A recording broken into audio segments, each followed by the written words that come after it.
They said her eyes were the color of the Aegean, blue until they turned storm gray. When the Ottoman ship left the shores of Tinos in 1603, she was only 15, a priest's daughter named Anastasia. She didn't know the name Kösem yet. She didn't know the city she was sailing toward would become her prison, and her empire. The air in Istanbul smelled of salt and power. Cannon smoke from the coronation of Sultan Ahmed I still drifted above the Bosporus. He was barely 14, newly crowned after the death of his father, Mehmed III, whose reign had drowned in blood. 45 of his brothers had been strangled by silk cords to secure his throne. The empire was trembling, soldiers unpaid, viziers plotting, the palace itself haunted by whispers. Into this storm came a girl sold for silver. The slaves' market near the At-Maidani was quieter than the battlefields, but it smelled the same: sweat, fear, and iron. Buyers lifted veils as if inspecting horses. Yet when they reached her, something changed. She didn't beg. She met their eyes. And that, in the Ottoman world, was both a sin and a sign of destiny. By nightfall, Anastasia had been chosen for Topkapi Palace. Inside the harem's marble corridors, time lost its meaning. Hundreds of women lived behind latticed screens, trained to walk, sing, bow, and smile in silence. But silence never meant obedience. It was a language of survival. Anastasia learned fast. She studied Turkish, Persian, and Arabic, memorized court etiquette, and understood the unspoken rule: to live, one must be noticed, but never too much. Then came the night she met Ahmed I. He was nothing like the tyrants the tutors described. Barely older than she was, his hand still carried the ink of calligraphy lessons. But behind his gentleness was the shadow of his father's massacres. He wanted peace, yet the empire demanded cruelty. Anastasia, now renamed Mapiker, the moon-faced, saw both the boy and the ruler. She did what no one else dared: she spoke truth. Legends say he laughed. Others claim he fell silent for minutes, as if the palace itself was listening. Within weeks, she became his favorite concubine. Within months, his confidant. The women of the harem whispered the new name given to her: Kösem, the leader of the herd. It was both mockery and prophecy. By 1605, she had given birth to her first son, Prince Mehmed. Then Murad, Ibrahim, and several daughters. Each child deepened her power, and her fear. Because in the Ottoman world, a prince's birth was often a death sentence for his brothers. Ahmed I tried to end that horror. He abolished the law of fratricide, promising mercy. But mercy in a palace built on blood is a dangerous luxury. Every night, Kösem listened for the softest sound, the shuffle of slippers, the whisper of silk, the signs that executioners had come again. Outside, the empire glittered. Inside, every mirror reflected a lie. Ahmed built for her a private chamber overlooking the Golden Horn, filled with caged nightingales and silver lamps. To outsiders, she was a symbol of beauty and harmony; to insiders, a threat, a woman with the Sultan's ear, foreign blood, and a mind too sharp to be silent. One winter evening in 1612, when snow covered the minarets, a servant found a dead concubine floating in the palace fountain. No one spoke her name. But everyone knew whose perfume lingered in the air. Kösem had survived another game of the harem. She had learned the rule that would define her life: power was not taken, it was given by fear. And soon, fear would make her queen. When Sultan Ahmed I died in 1617, the palace grew quieter than a tomb. He was only 27. The corridors of Topkapi filled with incense and lies, officials whispering about succession, eunuchs sealing doors, concubines pretending not to tremble. And in the center of it all stood Kösem, barely in her mid-twenties, mother of royal blood, yet powerless by law. According to tradition, the next in line was Mustafa I, Ahmed's half-brother, a man the court called the Mad Sultan. He had spent most of his life locked inside the caves, the gilded cage where princes waited for the throne or the noose. He talked to ghosts, muttered to birds, and screamed at invisible enemies. Still, the Viziers crowned him. And Kösem watched in silence as the empire handed itself to a man unfit to rule. She could have fled. She could have begged to be spared. Instead, she learned to rule through the madness. She visited Mustafa's chambers daily, calm and veiled, speaking to him in gentle tones until he trusted her completely. While he murmured about dreams, she signed documents in his name. Taxes, appointments, decrees, all passed through her hands. For the first time in Ottoman history, a woman ruled not as wife or consort, but as mind behind the throne. But power never rests quietly. In 1623, the Janissaries revolted, dragging ministers through the streets. Kösem acted before anyone else dared. She summoned the imperial guards, negotiated with the rebels, and restored order. Then, she did something even bolder. She had Mustafa deposed and placed her 12-year-old son Murad on the throne. From that day, she was no longer just Kösem Hatun. She was Valide Sultan, the mother of the Sultan. And no man in the empire, not even the Grand Vizier, outranked her. But power in the Ottoman world was never clean. The law of fratricide still haunted every shadow of the palace. Kösem had once begged Ahmed to end it, and he did. But now, as Valide Sultan, she faced the truth: mercy was weakness.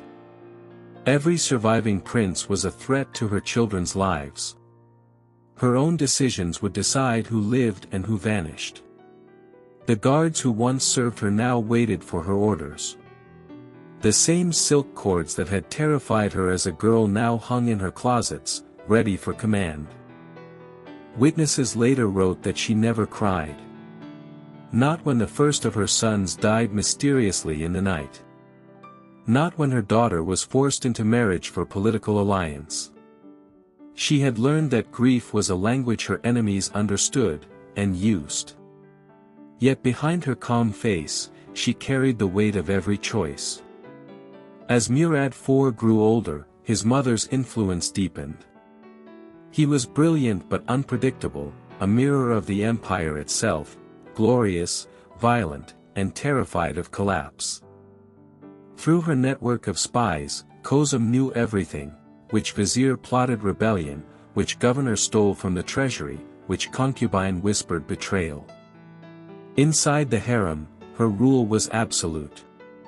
She created a system that no empire had seen before, a female intelligence network.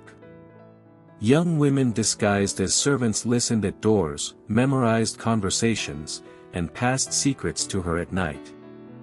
They carried coded messages in embroidery, perfumes, even the folds of their gowns. Through silence, she built an empire within an empire. Still, outside the palace, chaos grew. The wars with Persia bled the treasury dry. Bandits roamed Anatolia. The once golden empire was rusting from within. And so the people began to whisper another name: the Sultanate of Women. To the men of the court, it sounded like a curse. To Kösem, it was prophecy. But even she couldn't foresee what power would do to her son. At 15, Murad IV had begun to change. The same boy she had taught to rule with mercy now demanded executions for disobedience. He rode through Istanbul in disguise, hunting drinkers and gamblers, dragging them to public hangings. At night, he prayed for forgiveness. By dawn, he ordered more deaths. The mother who had once guided him now became his only restraint. When the Janissaries plotted rebellion again, he wanted blood, hers included. One evening, she found a note under her pillow, written in her son's hand. "You taught me to fear no one. Not even you." The silk cord she once used as her weapon had become her warning. Kösem began to understand what every ruler eventually learns, that power doesn't corrupt. It consumes. She had saved her sons from strangulation. Now, she would have to save herself. By the late 1620s, the heart of the Ottoman Empire beat not in the throne room but in a candlelit chamber deep within the harem. There, behind silk screens embroidered with tulips and pomegranates, Kösem Sultan kept her own court, a realm built from whispers, loyalties, and fear. Every empire has spies. But Kösem's were women. They came from every corner of the empire, Albania, Circassia, the Caucasus, the Greek islands, each trained not to seduce, but to listen. By day, they served tea to viziers' wives and powdered the faces of concubines. By night, they slipped through the corridors like ghosts, carrying secrets written on scraps of linen or carved into the ivory handles of mirrors. Historians later called it the world's first female intelligence network. To the men of Istanbul, it was invisible. To Kösem, it was survival. She ruled through silence, and through debt. Every official owed her something, a promotion, a pardon, a favor. She never raised her voice. She never needed to. Orders came sealed with her signet, a crescent and a single tulip, the symbol of impermanent beauty.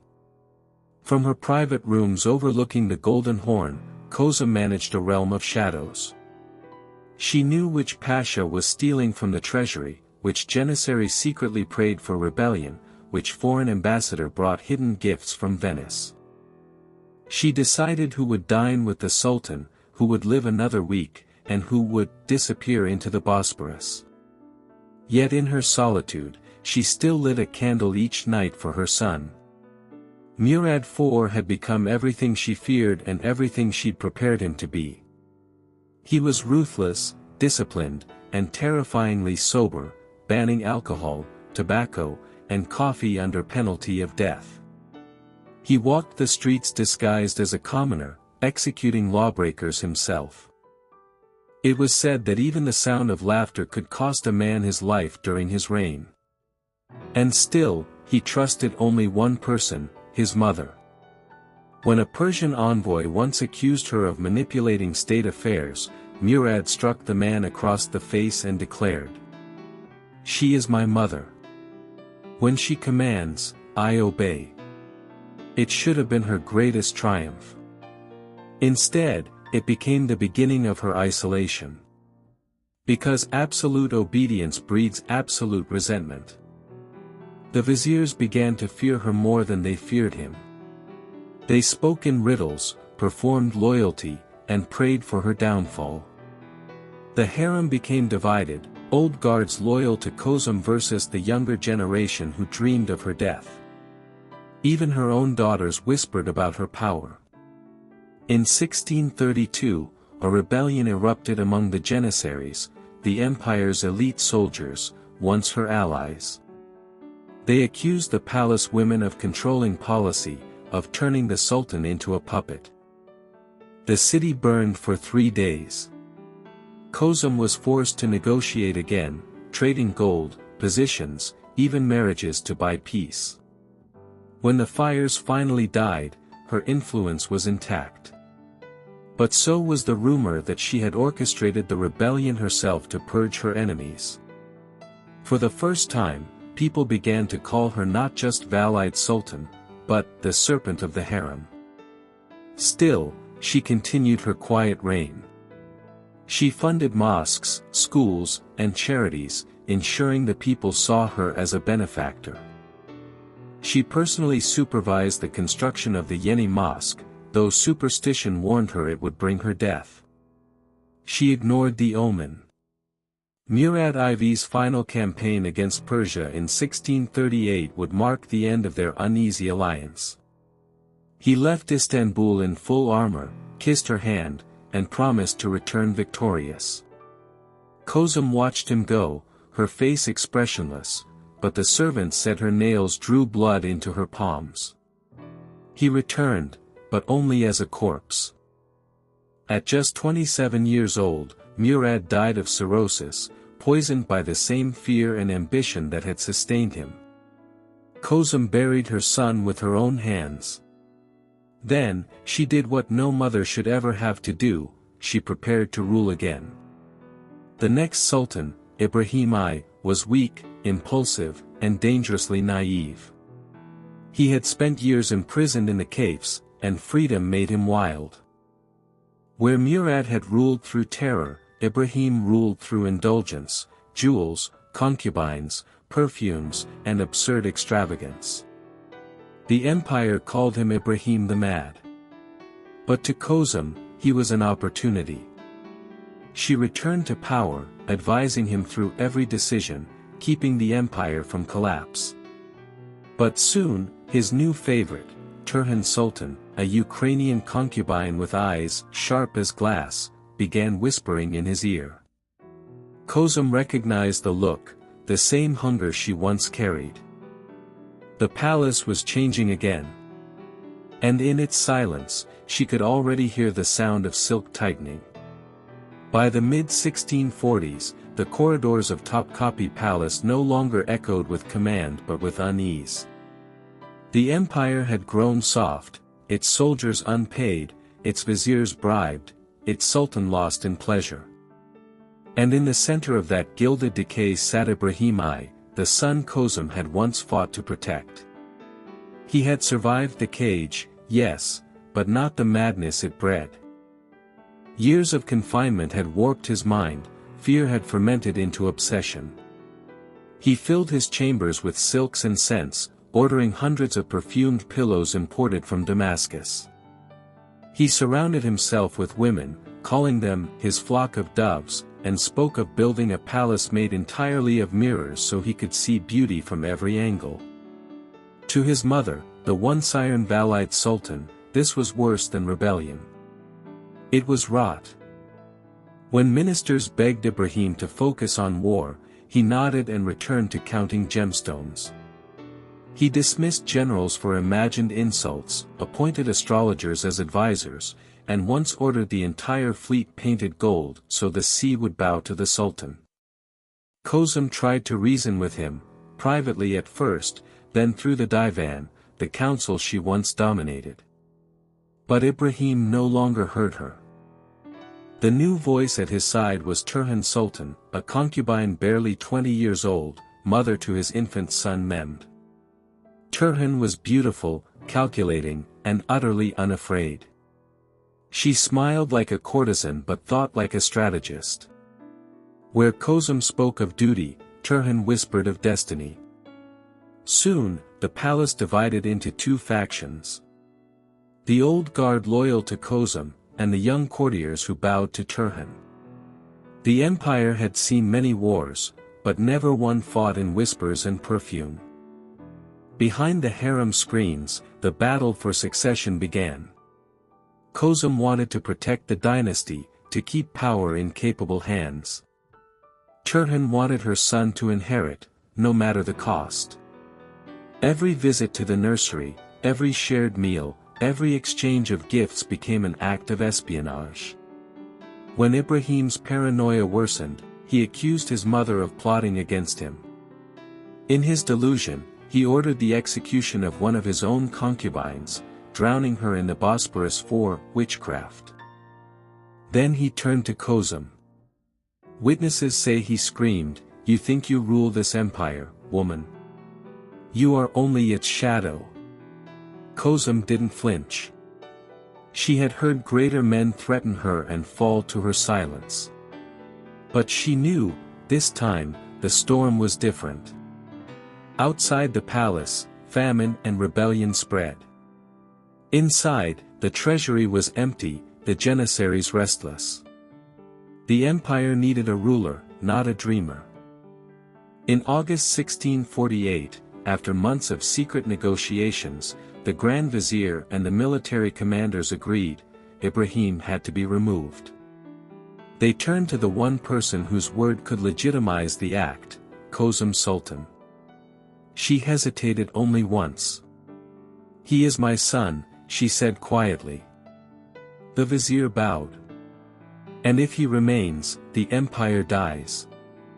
History records that she gave no further answer, only nodded. 2 days later, Ibrahim was seized in his bath, dragged to a dark chamber, and strangled with a silk cord, the same instrument that had haunted her life.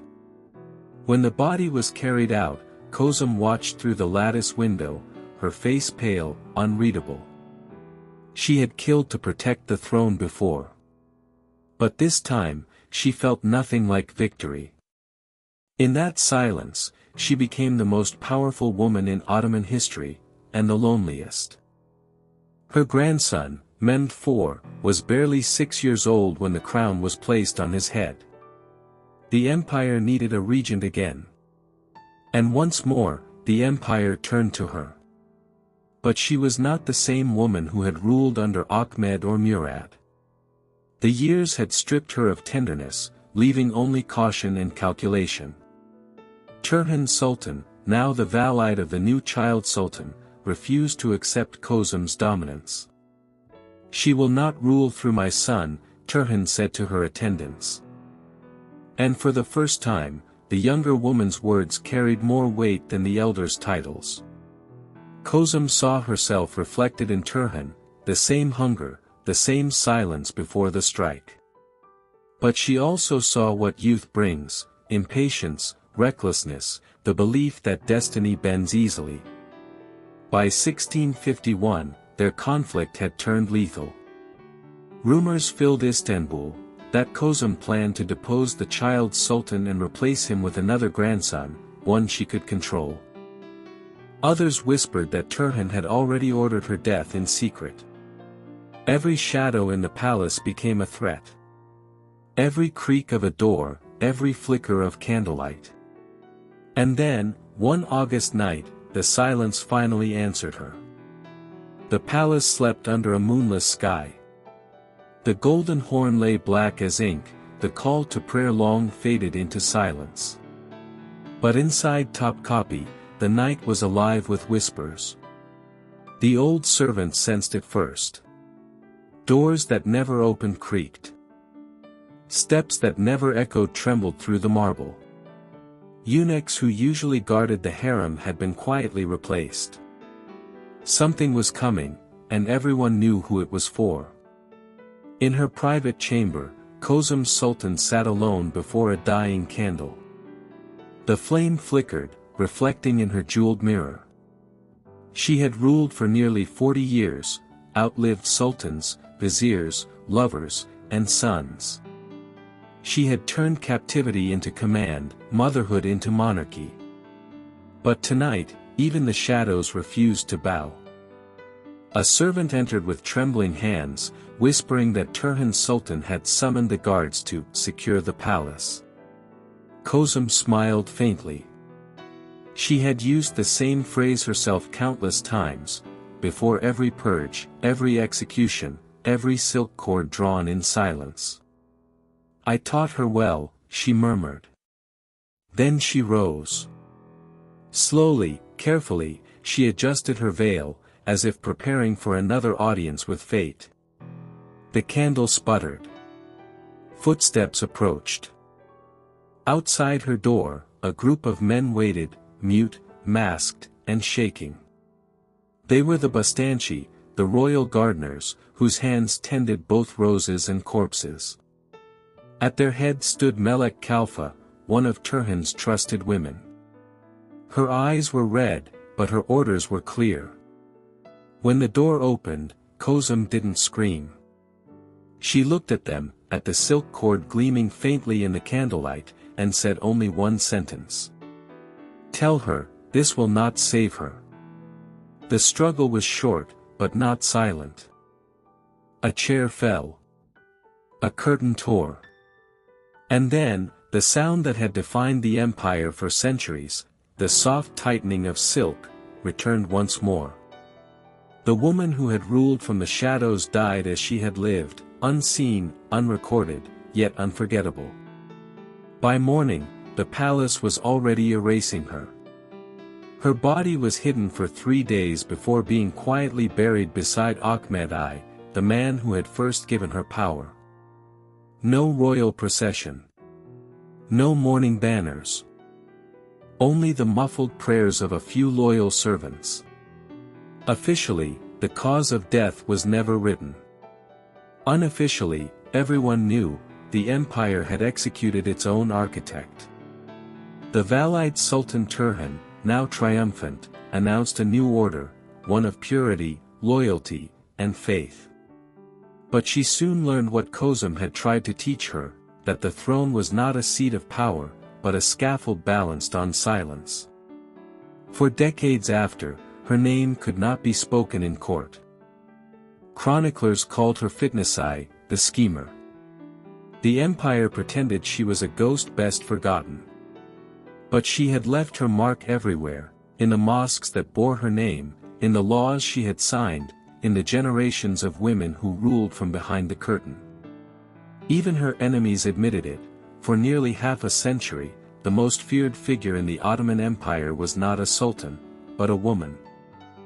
Centuries later, when historians opened the dusty archives of the Sultanate of Women, they found traces of her handwriting on decrees, petitions, and foreign treaties.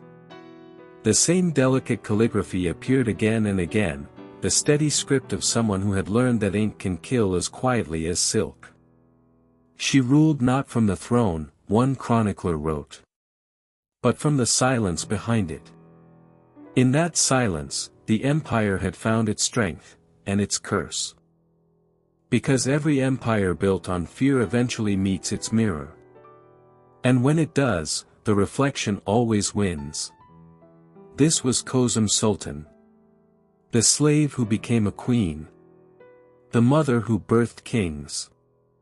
And the woman whose breath still lingers in the walls of Topkapi, where silk once whispered louder than prayers.